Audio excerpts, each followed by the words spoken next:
It's YouTube, babies. How you doing, man? EP. Yeah, no, I feel you there. But I mean, the listeners don't know what time it is, so it's whatever time they're True. listening to it. So they're like, it's 10 a.m. Why are these kids so sleepy? It's like, because we're cool and we partied all night. Yeah, that's it. That's it. So, the final of the basketballs. Mavs, Boston. We could not have been more wrong on that one. But or I couldn't have. You had at least had Boston. Yeah. So who do you think takes it versus who do you want? Because I think that it's going to be a two different things, but who knows? Nope, same answer. It's the Oh, Mavs. oh wow. I thought you're going to be like Daddy Jason. He's I got to will take. never say that. So how many games? Six. Yeah.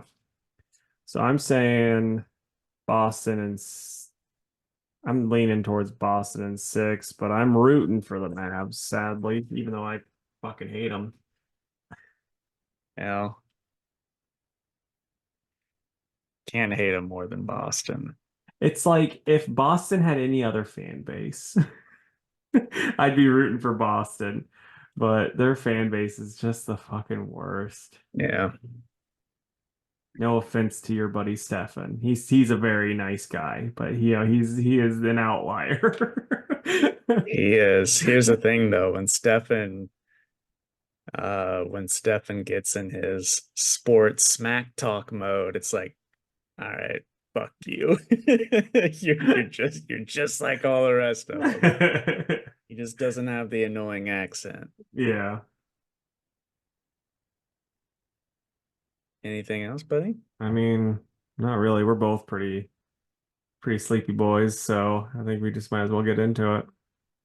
Alrighty. I will do just that.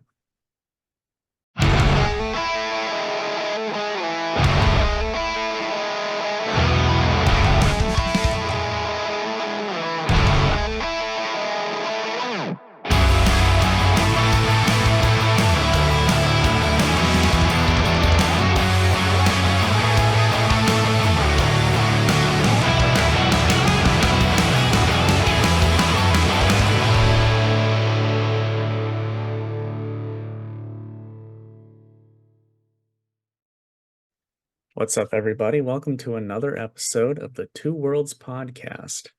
I'm Jake, and with me, as always, is the Ash to my Brock. It's Casey. What's up, buddy? Not much, man. I'm not gonna lie. With like you have wider eyes. I think you should have been Ash because like I'm a little squinty, like Brock. Well, I came up with it about 15 seconds before you joined the Nice. call, and I couldn't think of anything else. Yeah, So, fair enough, man. I think that's like the third time we've done Pokemon related ones. yeah, dude, I was looking around at everything. I'm like, no, we've Yeah, done that, we've done that. So, yeah. whatever. All right, so we do have some YouTube comments. We've got two comments on last week's video. First one is from Gerblaw. He says, okay, my fantastic duos. Judge Dredd and Judge Rico, either before Rico went crazy or when it was the second Rico. Catman and Deadshot pretty much all the time. Multiple Man and Strong Guy. And Superman and Batman specifically from the world's finest run when Lex Luthor was president and Superman was on the run from the law. So there we go. I wish I were more familiar with Judge Dredd, but I'm not. I have no clue Yeah. who Rico is. Yeah, no, same here. It's like outside the movies, I don't really know. And like hearing Nick talk about Judge Dredd, it sounds like that book gets just like fun bonkers, like just all the way out there, but not in the Savage Dragon kind of way. Yeah, well, thank goodness. And Nah, then that, I bet it's pretty good because you always hear how all the great British writers worked on, Oh 2000 yeah. AD and Hellblazer. So Yeah, and then Public Enemies is like, damn near peak Jeff Loeb. Like it's right up there, so it's a I good think I one. read that. Wasn't one of those arcs was like Supergirl heavy? Yeah, that was the second. That was the one after that, where it was like it's like, oh, this super hot 15-year-old. It's like, whoa, Jeff, calm down. And like they had like she had the mid 2000s thong that was like up to here, and it was just like it's like settle down, Jeff Loeb. It's like Yeah. I just picture him like writing to the artists on that arc and being like, make her hotter. Which he didn't have to say that to the cover artist. What is his name? Oh, it was right there. It's gonna bug me. It's fucking killing me. Anyway, I remember early days of me owning the shop. I saw that trade paperback, which is not in print anymore, sitting on the shelf, and the cover interested me. So I started flipping through it, and that quickly turned into me just reading it. And I was like, oh, Yeah. this is pretty good. Yeah, and they adapted that one and same with Public Enemies pretty well. Like Public Enemies, it was like not as good, but it was still fine. And then that one they adapted pretty well too. But then they just did a terrible job with the Long Halloween. Right. And Hush too. They it was like after Jeff Loeb got a job at Marvel, they're like, wow, let's just fuck his shit up. This is saying Ed McGuinness, but I must be thinking of He was the interior artist on yeah, Public Enemies. I don't think he did the interiors he did the for. collected edition cover, Oh, okay. but um was it this one? No. Was it technically called like Superman Batman? Yeah, it was Batman Superman. Yeah, and then it was like Public Enemies was the first arc, and I think the second one was just like Supergirl, or like, Girl from the Stars or some shit like that. Hmm. Like I was convinced. I remember reading that when it was coming out, and I was convinced because like Batman was like super untrustworthy of Supergirl, so I was like, oh yeah, this will come back to be something. Like she's not actually Kryptonian. And then it's like, no, she is. It's like, oh, okay.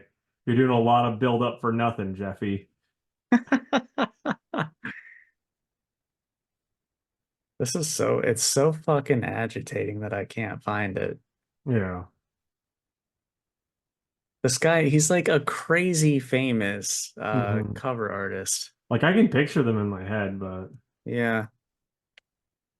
Um, I'm gonna keep looking it up whenever I'm not talking. The other yeah. comment is from Preston. He says, "Hey, my dudes, if they were to do an Old Republic show, they could just do the game, but I think it would be much better to do before the game.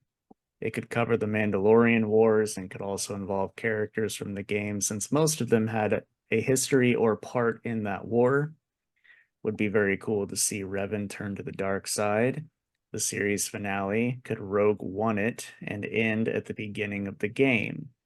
Maybe by the time they finish a couple seasons in 2030, we can finally get the remake with characters having likenesses from the show. Hit me up, Filoni." I agree, Preston. I think I didn't think that it could be before the game covering that time, even though the whole time I played those games, I was like, man, it'd be cool if we could get some stuff on what happened Yeah. before. And then he says, fantastic duos for me.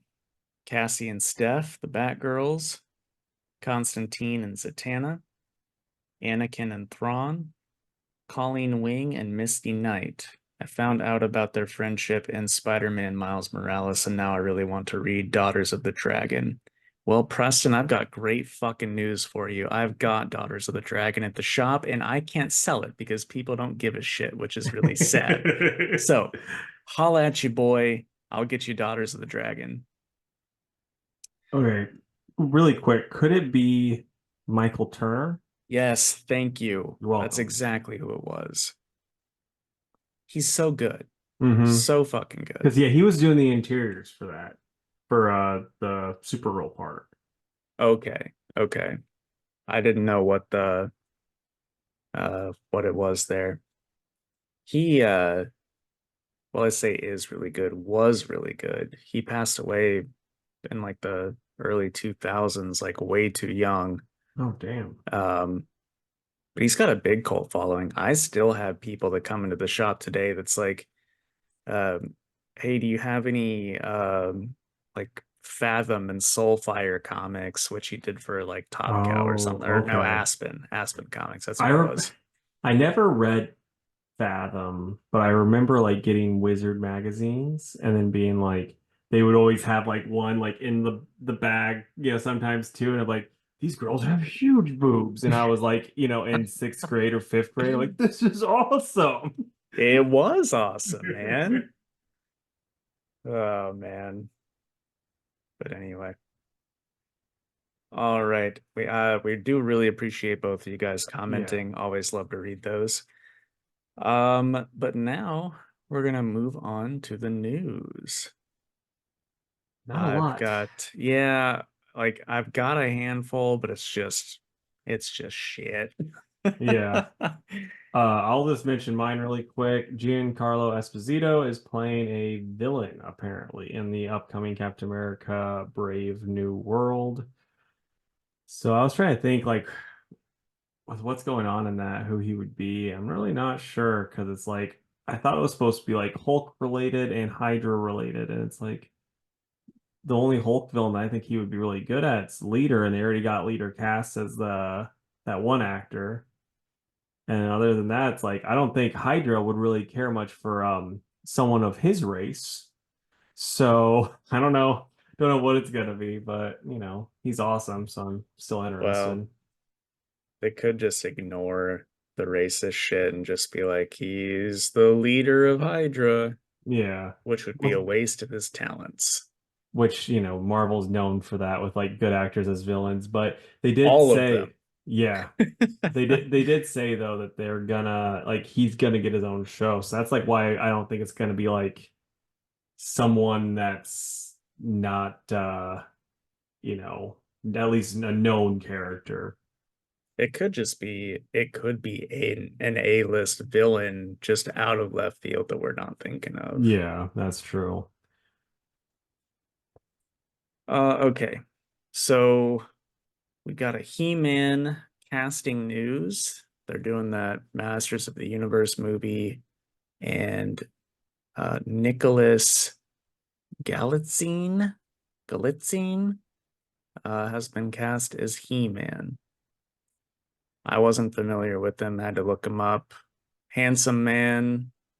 Uh, you know, I'm asking the question that Casey's thinking, but maybe he'll get that beef after some steroids and time in the gym for about 6 months straight. Now, Jake, you're the guru of putting our faces on other people's bodies. Could you do a picture of that guy, like basically do like a screen grab of the Wendy's commercial with the three old ladies, like, where's the beef? But one of them will say old, and then it'll be you and me on each side, and then it'll be him as He-Man, like just like his face there, like, where's the beef? Yeah, I'm making a note now. Okay. Good And we can idea. just sub him out for any other actor too Yeah, at any at point. any point. We say it all the time. Okay, James Gunn said that Anthony Starr is not playing Booster. He said that the reason they've been hanging out is because they just like to play golf together. Um, which, you know what? I would like to play golf with both of them. I bet that'd be a swell time. Yeah. Well, I think someone asked Anthony Starr too, and he said, "No, I'm not doing that. There's no milk involved." Yeah, I saw that, which was hilarious. Um, Moving right along. Moon Knight season 2 is apparently, well, it's rumored to be discussed at D23 this summer. The villains involved are supposed to be Mephisto and Kang, and then also the Midnight Suns is supposed to be set up through that project. So I hope it's true that we're getting Moon Knight season 2. I like the first season. I know a lot of people were pretty split on that, but I don't know. I don't think Kang needs to be involved, but Mephisto would be cool, especially if they're going to do Midnight Suns. I think that'd be pretty fun. I mean, but Mephisto with Moon Knight just that's just like I don't know. I think it's kind of like be like tossing in the fucking literal devil to fight Batman. It doesn't really like it doesn't make much sense to me at all, but I Well, don't know the route they're going with the show either. right. It could just be he's there in the background and then has to assemble the Midnight Suns to fight him. Yeah. Because he's not taking Mephisto on his own, that's for Yeah. sure. Um, Venom 3 trailer dropped today. Did you check it out? I didn't get to see it, no. I'll be So honest, I didn't finish the trailer. I yeah. watched like 75% and I was like, boy, do I not give one single shit about this. Yeah. It Yeah, I was get that. it was like a bunch of soldiers that wanted to capture Venom. So the movie is Venom versus soldiers. It's like, okay. And Yeah. then an alien shows up on an airplane to fight him. I was talking with the testing room boys earlier, and I made the joke that he was going to say, I'm tired of all these motherfucking aliens on this motherfucking plane because, boy, the trailer wants you to think that this is a very funny movie. Yeah. Um, but the jokes in the trailer did not land with me. And after a That minute, I was like, nah, I'm done with this. that was kind of my problem with the first Venom. Like I thought it was fine for what it was, but there were so many parts where they were like it was clear that an executive was like, we need to punch this up. And so they had like a room of like mediocre stand-up comics were like trying to punch up the jokes and they were just like, yeah, the symbiote could say this and this and this. And and it's like didn't need to. Yeah. The one that was like way too fucking annoying. Um, he like gets the Venom suit on, he's like fighting these whoever it is. Didn't even look like soldiers at this point. And they're like, "Who are you?" And Tom Hardy's face comes out and he's like, "We are." And then the symbiote just screams, "Venom!" He's like, "No, Yeah. wait for me. We are." And he goes, "Venom!" He does it 3 times, dude. This was like 20 seconds of the trailer. Wow. I'm like, God, I am not watching this piece of shit. And I Yeah. haven't seen the other two yet either, but dude, I watched the first one and I wanted to see the second one, but it sounded like it's probably kind of a mess because the final I'm like, and I'm not surprised because the first one was, yeah, but you yeah. know. It sucks because I really do enjoy Tom Hardy. Hmm. Uh, but I just can't do this one. Can't do Yeah. this one. All right, and then the actual comic book related news. Um, Destro has set a G.I. Joe sales record on their pre-orders. They hit 85,000 units ordered, which is pretty Damn. big. Um, that also puts this whole Energon universe over the 2 million units sold mark, which is pretty, Hmm. substantial. Um, Transformers, let's see, what was the Transformers number? It was like 300K. And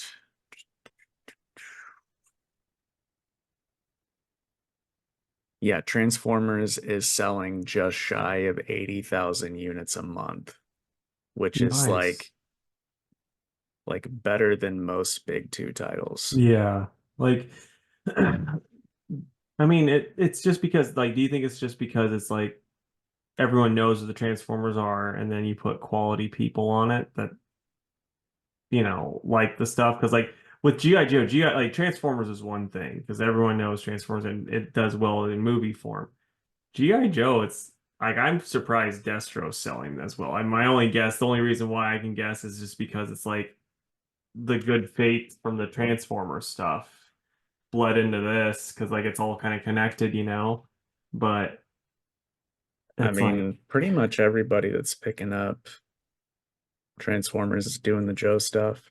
yeah. So I mean, because it's like every time they try to do anything GI Joe related movie wise, they fucking flops because they're like, we gotta give them super suits.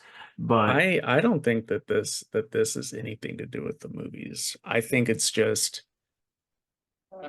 Joe's been gone for a while, and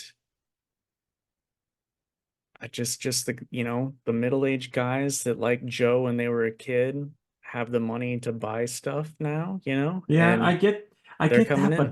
that's such a small amount to be breaking records is all I'm saying. So like It's really not it's not though. okay, fair enough. I wonder, I think I've had, you know, like 20 new polls that's just this Energon stuff. but I mean I get that, but there's like with Destro, like since you're saying it's breaking records, it's like what made people hop on Destro more than Duke or Cobra Well, Commander? it's just a It's just ride. yeah, it's just the rocket. Yeah. I wonder too though with Destro, because Dan Waters is fucking hot right now. Hmm. I wonder how much of it's also just people being like, "Oh yeah, Dan Waters, I'll pick up this," because then that's how we got roped into the black creature from the Lagoon. Hmm. Yeah, I agree. And honestly, until I saw these numbers, I didn't know that he was the one doing it. Yeah, However, I probably still won't check it out because I don't know what any of this stuff is. And yeah. I'm just gonna be lost. I won't know a single character on the page. Like I don't think it. I'm gonna say this. I don't think it's that important to know for those that are listening that are interested in picking up any of these books. I don't think it matters because at least as of right now, the way it seems like they're trying to do it's like if you pick up a number one, you can go into it blind. There might be like little things that you don't pick up on, but it's like it's kind of showing how like this shit's all getting started. And it looks like with the backups that I've seen where it's like the first bit of the Destro book, it's kind of like how he's getting his start. So you're gonna be like introduced to a lot of stuff. It's like when you get to like the third issue, that's when you're gonna have your problems. Right. I don't know. Maybe I'll pick up the first one, if anything, to turn around and sell it for double, Yeah, in yeah. a few months. But anyway, still very cool for Image. I hope that Hmm. all this stuff continues to sell well for them. Yep. I think a big thing with Transformers, like just Transformers, is IDW has had Transformers for such a long time. And Mm. I mean, so they were doing More Than Meets the Eye and Robots in Disguise. Those were like the two books that they were in the like the 150s, I think, for numbers. Yeah, And at a certain point, all of my customers that were reading it dropped it because they were like, it's just stale. They don't know what to do anymore with it. And that's yeah, probably why they ended up selling the rights to Image. But I think it's just so fresh and new and not stale that is also a reason that everyone's just kind of all in on this stuff. They were like, yeah. well, they did it for Transformers. Maybe they're doing it for Joe too. And then clearly they have been. Did you remember when IDW did the Rom the Space Knight big crossover event? And it was Yep. like, at least for Revolutions. yeah, for me, I was like, this is so freaking cool. And then that was like that my coolness of it lasted about 2 months. Like at least with this, they're not like oversaturating it. Like because that was like it's like ROM, Micronauts, which I don't care if you grew up with that. No one wants to read Micronauts. And then I don't even Mask, Mask. There was a couple others too where I'm like, Revolutionaries, which, yeah, yeah, I don't know. It was a lot. It was a yeah. lot. It's just like you guys are doing too much for these D and F list characters. Yeah. Dude, there was a guy that came in maybe a month ago and was like, I'm looking for that line that was like revolution that had, and I'm like, yeah, I know what you're talking about right this way, sir. Because I still had some sitting around, but Go to the back, pull out the long bugs, and blow off the I dust. know, right?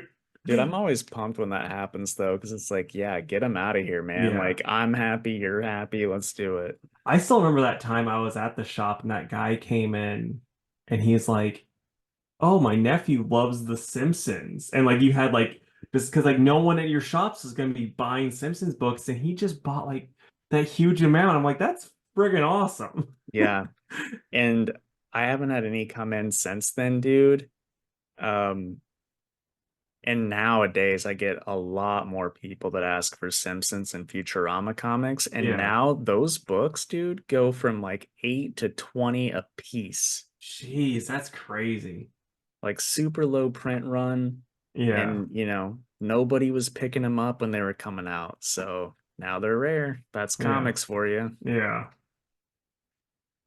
All right, man. What'd you read this week?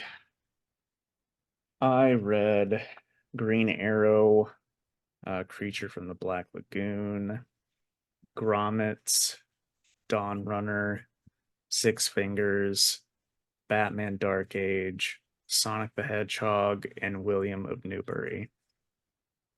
Alrighty. I read Hellverine, issue 1. The Wolverine, issue 50. Godzilla, Mecha Godzilla, 50th anniversary special one shot. Creature from the Black Lagoon, Lives, issue 2. And the Six Fingers, issue 4.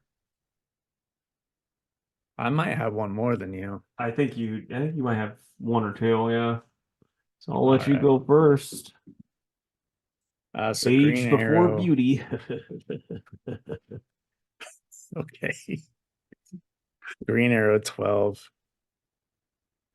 However we feel about him personally, I picked up the B cover by old Gleb Melnikov because Yeah. it was pretty rad actually.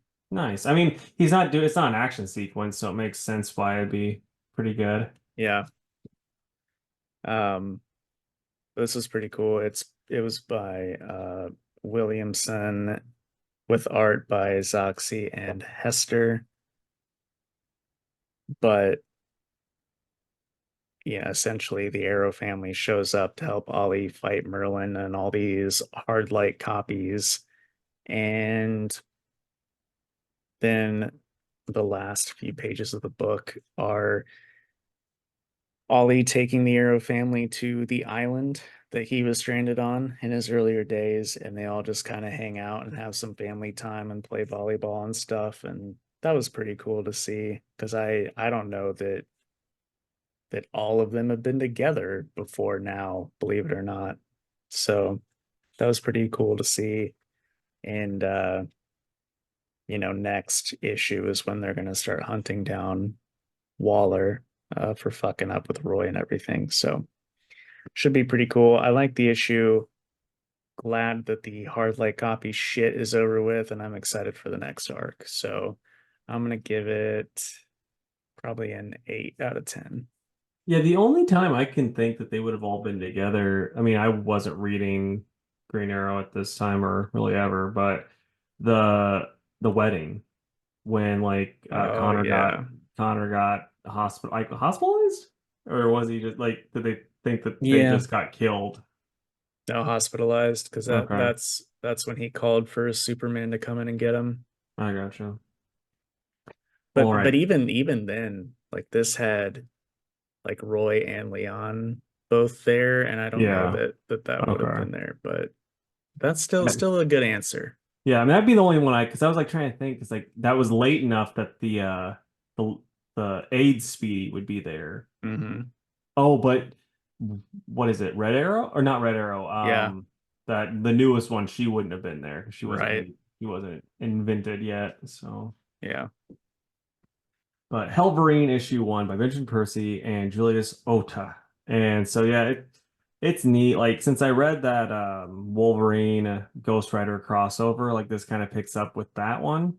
And there's like it kind of if you hadn't read it, it still tells you different stuff and that happened, it tells you what happened and the demon thing is back and it's got like like just the Ghost Rider Wolverines like just killing bad people and it's pretty sweet. Like, I mean, I don't know. I saw the spoiler of who it Oh, ended okay. up being. Yeah, I kind of saw that coming whenever like Wolverine gets taken in by a bunch of um yeah, like military guys and they start questioning him, like, oh, who's the Hellverine? I don't think they're calling him that. But they're like, and he's like, it's not me. It's like, oh yeah, well, who's another guy with claws that, could do this? And then it turns out it's Dakin or Dakin. And so pretty cool. I'm excited to see where it goes. I liked it. I'm at probably a 8.5. Like it's a fun time. Anyone that enjoys just fun, crazy shit in comics would enjoy that. Have you read any of the Doc and stuff before? Very little. Like he was in the X Factor that I was reading, and he was way different than the other shit that I had read with him in it. And then I was reading Punisher when he killed Punisher, and then it was Frankencastle. So I read that. So it's like, not the That was best Fraction, stuff. wasn't it? Not sure, really. Because I know Fraction was writing around that, like, because like they were just getting different people in and out of Punisher, and Fraction was one of the writers for a bit, but I don't know if he quit and someone else took over or what. But Gotcha. Okay. Grommets #1 by Rick Remender, Brian Posehn, and Brett Parson. This was a pretty cool book. I like the art a lot. I wasn't familiar with Brett Parson. no, that's Um, nice. Yeah. but yeah, essentially this is just uh kids in the 80s. Let's see, it was Sacramento, California, 1984. And these kids are just skateboarding and listening to punk rock and dealing with being awkward teenagers. So, uh, embarrassing themselves in front of the school and girls that they like. Yeah, I don't know. It was really cool. It was a strong first issue, and I'm looking forward to what Passain and Remender have in store for it. I'm gonna give it a 9 out of 10. Right on, man. All right, so Wolverine issue 50, the Sabretooth War finale. This is by Benjamin Percy with and Victor Laval, and then we got Jeff Shaw and Corey Smith doing the art. I love that they have the different teams. So there's the X-Force team, and it shows like which members of it are dead, and then it goes like Exile team, which ones are dead, and then the Sabretooth team. Saber That teeth. that just made me chuckle. But so yeah, like Sabretooth's son is like but him and Wolverine are about to fight, it's gonna be this crazy thing, and then Sabretooth just fucking pops up out of the water and kills his own son because he's just a right bastard. And so then the Wolverine and him fight, and it's pretty gruesome, pretty cool. Like I'll show you one of the splash pages if I because they're fighting because Sabretooth takes him down to this pit thing and rips all his armor off, and they then start going back and forth, and like we get just cutting each other all up and stuff. Nice. And then you know, Sabretooth is just kind of falls to pieces. And so, we'll find out how long it takes for them to bring him back. Because like it's really annoying, like they do this big like sad moment with Quentin Quire. Like, he's because he got his head ripped off in the first issue and it got put in a jar. And then they're like crying. It's like, oh, it's time to turn off my head. And so like they have to turn it off, he dies, but it's like he is actually in the advertisement for the X-Men book. Yep. So that's just a little annoying.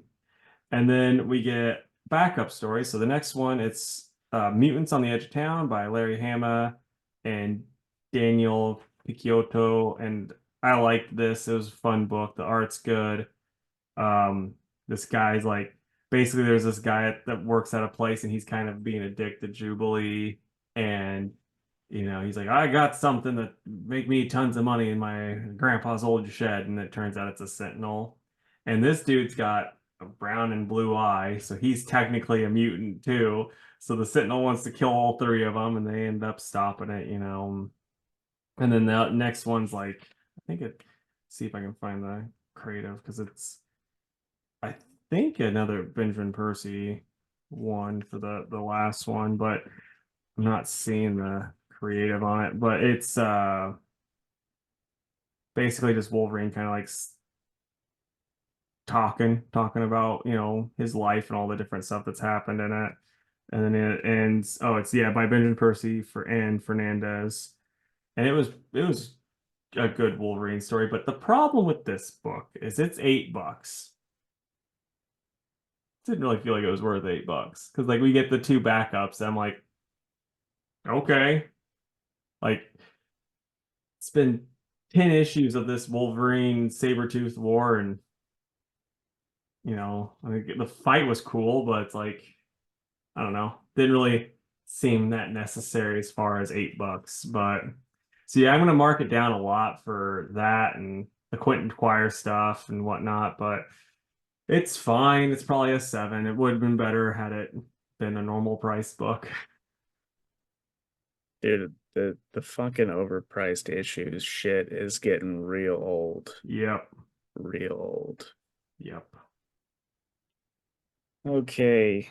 Dawnrunner #3 by Rom V and Evan Cagle. Still fucking cool as hell.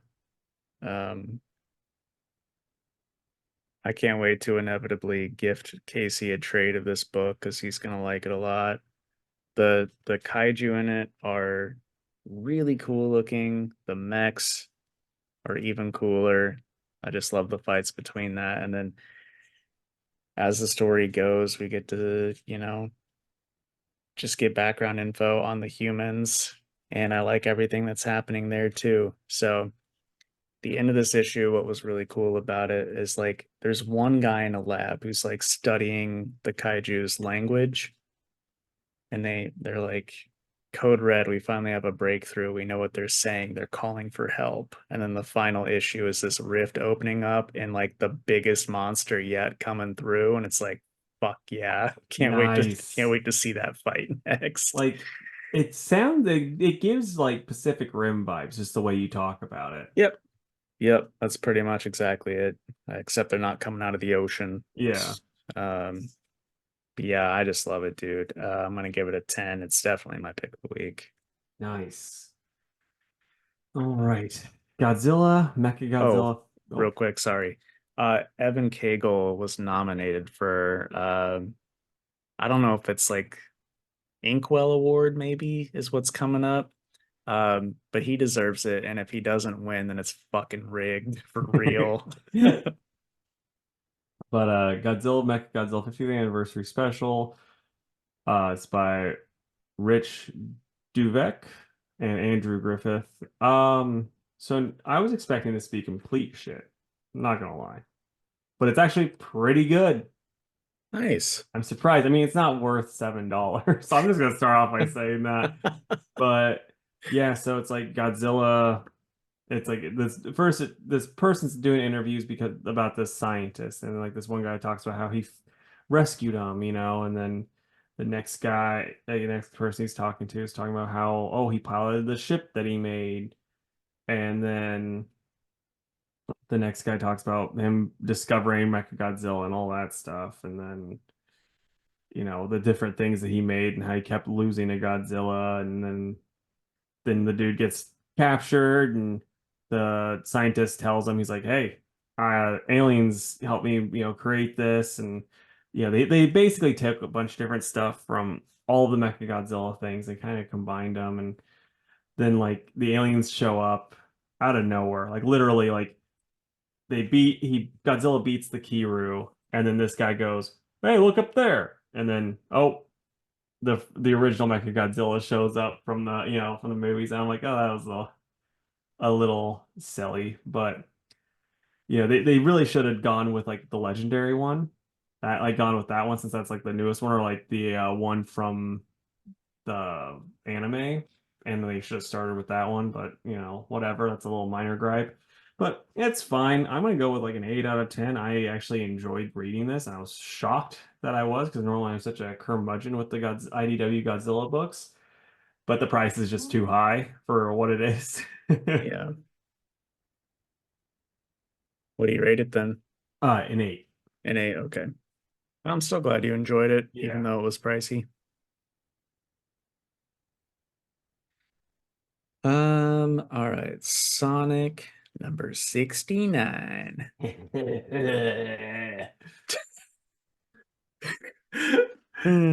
It's by Is this the Kin Pinder special? Did you get that variant cover? no, I Oh, didn't. This is by Yvonne Stanley and art. Oh, she did the art as well. Okay. She's very talented. So yeah, fun stuff. This is like a Sonic Riders issue. It's like a big race on hoverboards or just like hovercraft mhm. because there's like scooters and stuff too. From a lot of the Sonic characters. The three riders characters show up as well. Um, Sonic kind of gets blown out of the water by the riders characters, and it's because he and Tails are using like prototype builds that Tails put together, and they do not work very well. So they explode and they fall out of the race. So Sonic, Tails, and Amy go to like a diner just to get some food after the fact, and Eggman walks in and orders food and sits at their table. And he's like, I come in peace. Uh, I'll tell you what, Sonic, I will build you a hover bike that will win you, or like a hoverboard that will win you this race. And, all I want in return is for you to find out who's behind like the people that fucked up my empire while I was away. And Sonic agrees. He's like, you got a deal, Doc. And then it shows the cover for the next issue, and Sonic is in this really cool, like, metal rider's Oh, outfit. nice. And I'm very excited to see what happens there. So it's a very good time. It's always great when there's a team up between Sonic and Eggman because Eggman's always full of shit.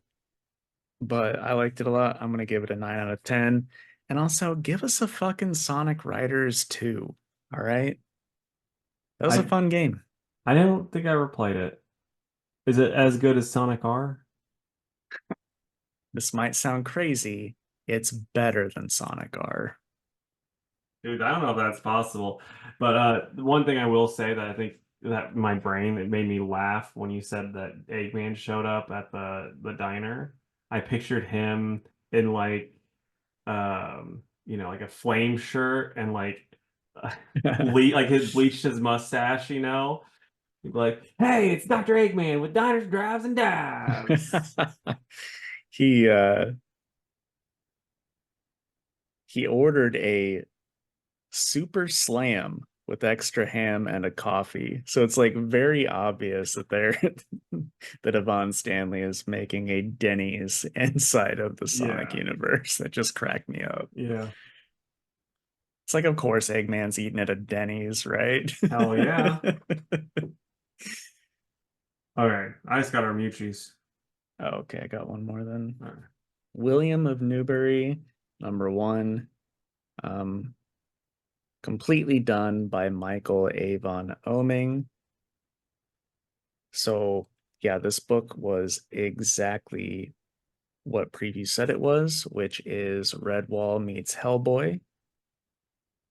And it's about this little raccoon named William. Here's the cover. He's a cute little guy.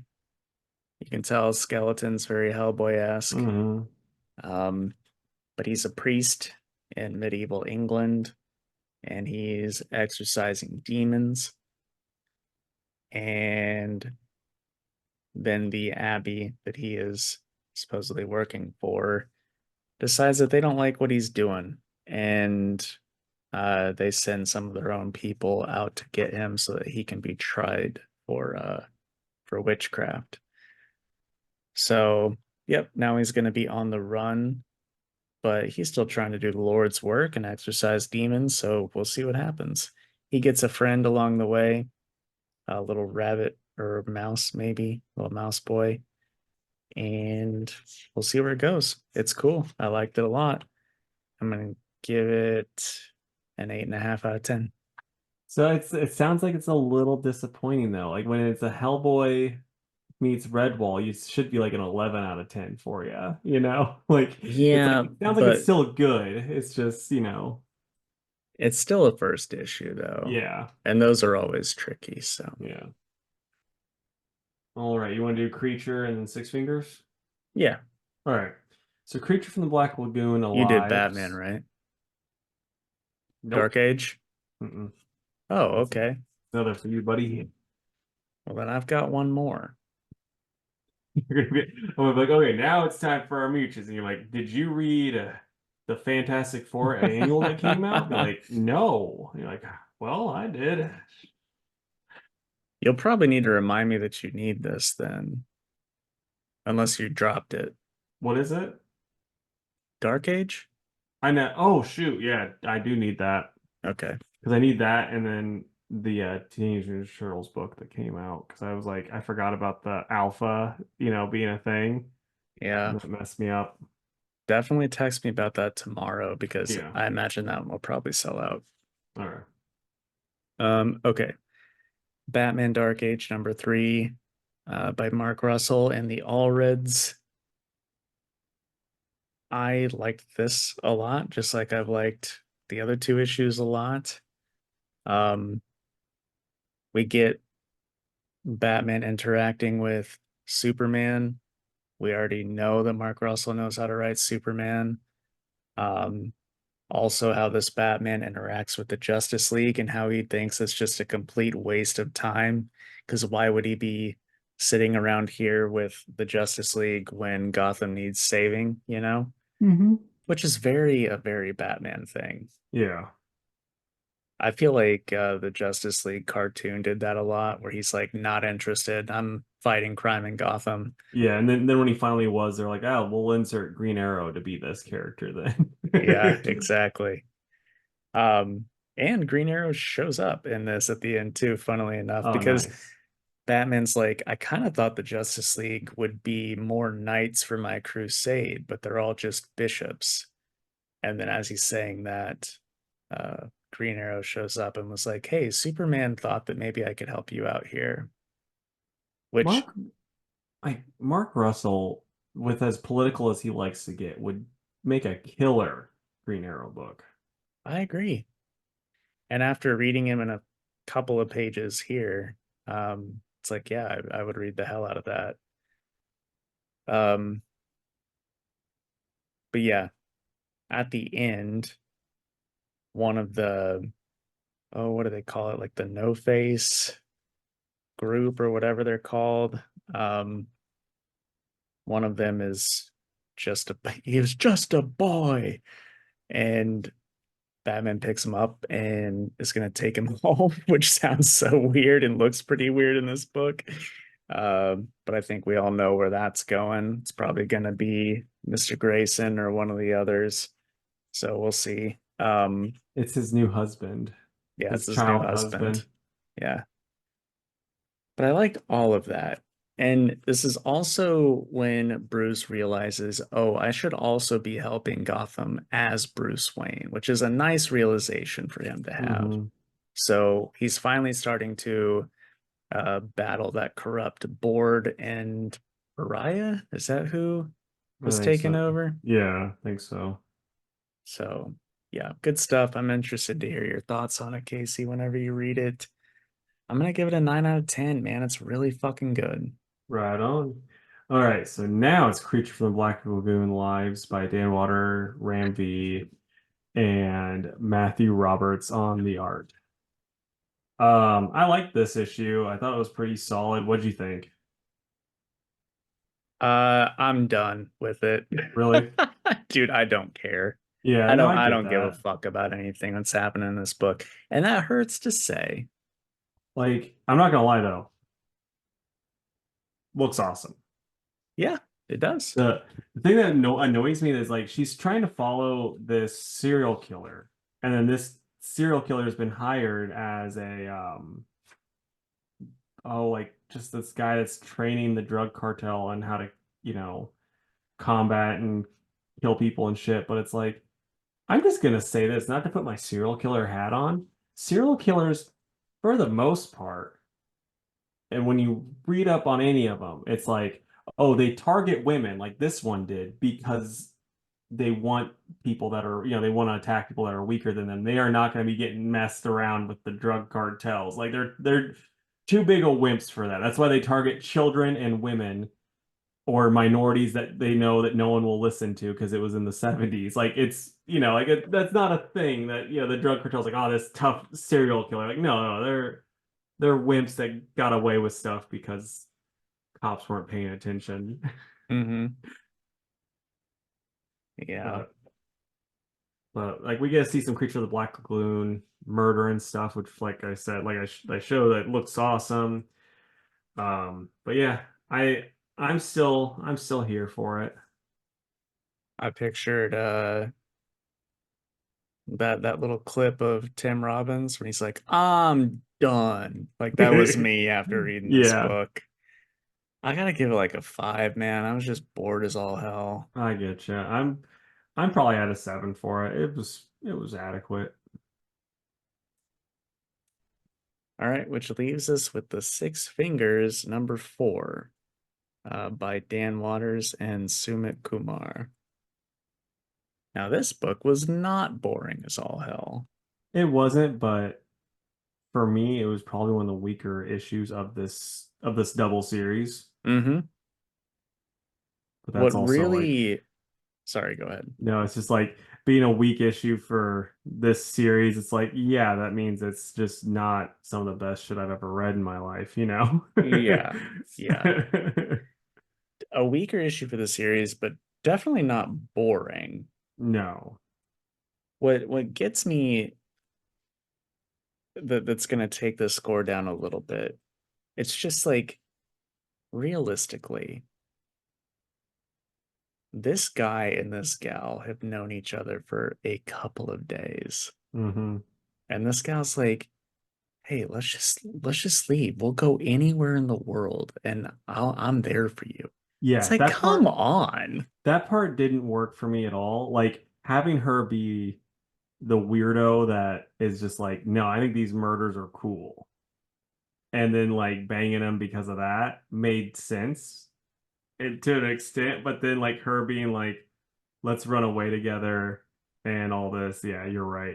It did not work really at all. Especially when up until last issue, she really didn't seem interested in him at all. No, until she found out that he was the killer, you know? Yeah. So yeah, that was like I said, that's the one thing that didn't work for me It's like, yeah, too. have him bang, whatever. One night stand, sure. But pick a place on the map and we'll go. I don't know. It And really took me out of it for a hot sec. yeah, and then like had she not been arrested and there was like I could be like, oh, I could see and maybe it still will, like her playing him because she is kind of a dirtbag Mm-hmm. So like she very well, and like I don't know why I'm saying she's a dirtbag when he's a serial killer that doesn't know he's doing it. So it's really He's a nice guy. What murder? so like she's the type that would take advantage of like to like, oh yeah, I'm using this to up my own notoriety or whatever. So I could see that being the case too. But Yeah. yeah, I liked it though. Just didn't love it as much as I do the other ones. Yeah. I'm glad that the stupid let's run away together thing happened at about the middle because at the end when he's talking to the gal that he thinks he needs to kill, it ended on a very high note. Hmm. He's like, "So are you gonna fight?"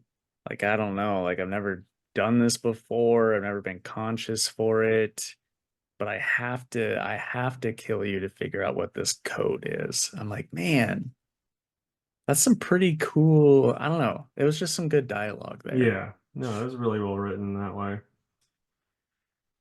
So where you at with it? 7.5. I'm feeling probably 8.5. I liked it, and like I said, it was a weaker issue, but I'm still all in on this series. Yeah. But what are you excited for, man? I'm excited for Bear Pirate Viking Queen, #2, Birds of Prey, #10, and it's not a very big week for me. Yeah. Um, I might check out Ultimates #1 because Lady Sif is on the team, and I'm Oh, curious what nice. that's going to be. So there you go. Yeah. For me, I'm gonna say um Ghost Rider, Godzilla, and I would have said the TMNT after, I was smart, but I wasn't smart. So I'm gonna go Scarlet. Well, yeah, I don't know. You might, depending on how the mail works, you might still get that Turtles book before we record Uh, next.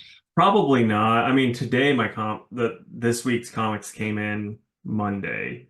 They usually come in Tuesday though. Gotcha. Actually, I should say that on the air because, Diamond could be listening. Well, that's true. Yeah. Never mind. I don't I always get mine 3 days after we record. I think I'm actually going to take that out of this episode. Fair I'm going to enough. be editing that. That's fine by me, man. But so I don't know if you saw like how bad the box office has been doing just for movies in general here lately. Like Furiosa bombed. Like the Memorial Day weekend was just fucking shit. Like no one saw movies. Movies are bombing. But you know what? Like the two of the five highest grossing movies this year, you know what they had in common? Tell me. Monkeys. So I think that just says James Gunn needs to pivot what he's doing and throw in more monkeys. So give me four monkeys that you want James Gunn to add to the DC universe You, movies. you got to say monkeys like that every time. Um, I think I speak for both of us when I say Gorilla Greg. Yep, absolutely. Get Um, Timmy. I want Timmy shares just to be sitting on a pile of money on that Gorilla Greg money. mhm. They're like, sorry, it's weird. In your contract, we only pay him bananas whenever it's a monkey related one. Oh, it's so funny. I'm also gonna go with Monsieur Mala because I think a monkey in a beret is funny. It's like, I'm not gonna lie, I always got weirded out by him and the brains relationship because it's Hmm. like it I just don't think a monkey and a fucking brain should be kissing. Call me old fashioned. Dude, you need to open your mind a little bit. I don't disagree. However, I'm basing this strictly off of a beret. Yeah, Okay. fair enough. Another one I'm sure is on your list is Detective Chimp. Hell yeah. And then my personal favorite, I just think he's fucking cool, Ultra Humanite. Yeah, I think you're a big Ultra Humanite fan. I'm gonna, since you said two of mine, I'm gonna go with um Grodd. Like I'm gonna go with a lot of the Grodd family tree because Grodd, you have Gorilla Greg, and then also my next one would be what's the monkey that's in the trench coat that was in Rogues?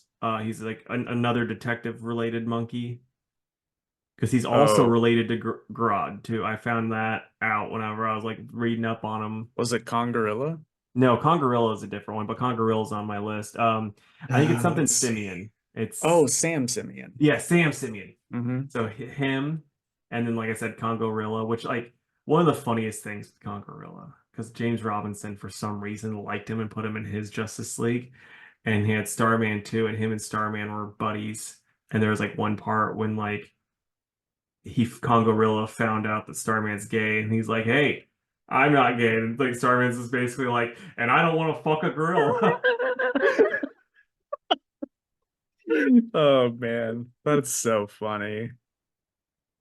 So yeah, I think that, and then for a fourth one, man, who's that gorilla that's like really big?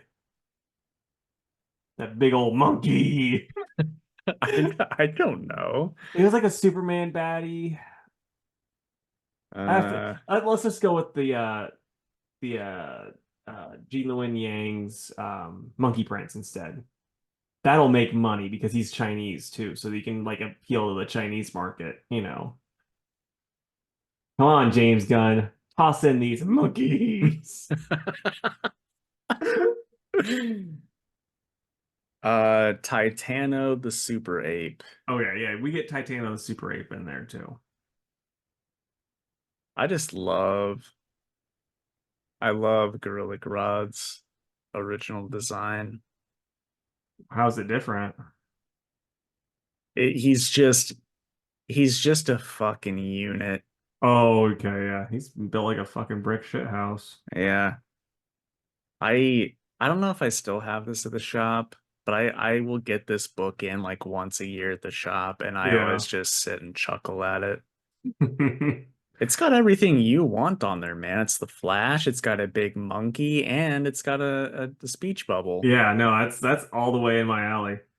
Fucking just man, I just like for someone that loves monkeys as much as I do, I have not seen one of the new Planet of the Apes movies. Dude, me either, and I hear they're actually pretty damn good. Yeah, I do too. The one downside to them for me is like it's kind of like when people and like I shouldn't hold it, too well, but it's like the whole point of the original one was like, oh yeah, this war that we are waging against each other, it's gonna destroy us all. And then it's like, oh, we blew it up. Like that's the whole point of the ending of that movie. And then with this, it's like, no, it's the monkey's fault.